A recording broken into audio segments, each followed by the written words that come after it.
Alors, petite news, pour tous ceux qui pourraient regarder. En fait, voilà quoi, j'étais à peu près dans cette même situation, avec une espèce de grande mare au canard, mais pas similaire à celle-ci. Parce qu'on entend peut-être un peu les canards en fond. Les canards, vous êtes là? Canards? Ouais, vous entendez peut-être un peu. Bon, on verra si on l'entend, mais bref. Il y avait une mare au canard comme ça, un genre de truc normal, et qui était, genre encore une fois complètement normal. Et là, à côté, d'un seul coup, il y avait l'ours polaire qui était dans la mare au canard. D'un seul coup, il sort de la mare. Parce que les barrières n'étaient pas équipées pour soutenir un ours polaire. Moi, première réaction, quand je vois un ours polaire en face de moi, je flippe. Parce que l'ours polaire, qu'est-ce que c'est? C'est peut-être un animal, c'est peut-être le symbole de Coca-Cola, c'est peut-être un animal en voie d'extinction, c'est beaucoup de choses. Hein. Mais c'est surtout le prédateur suprême terrestre de l'Arctique. Après, sous-marin, il y a l'orque. Hein. L'orque, c'est extrêmement vénère comme prédateur. Mais voilà quoi, donc face à un ours polaire, moi personnellement je suis pas serein, et je pense que la plupart des gens ne le seraient pas non plus, que j'ai un mouvement de recul. Heureusement l'ours polaire, soit il m'en voulait pas particulièrement, ou en tout cas il avait peut-être pas faim, mais peut-être qu'il était tout aussi étonné que moi hein, de me voir, que j'étais étonné de le voir lui. Et donc il est reparti dans la mare au canard, comme qu'il dirait, aussi sec qu'il s'était échappé.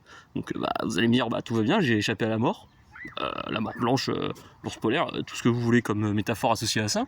Mais sauf que ça devait être, alors je sais pas c'était qui comme garde, mais il avait un uniforme.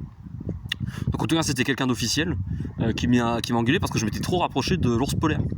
Et qui disait, alors après bon, ça c'est justifiable parce que malheureusement les gens qui s'approchent d'animaux en captivité, c'est plus dangereux pour l'animal en soi parce que les autorités du zoo ont tendance à les tuer.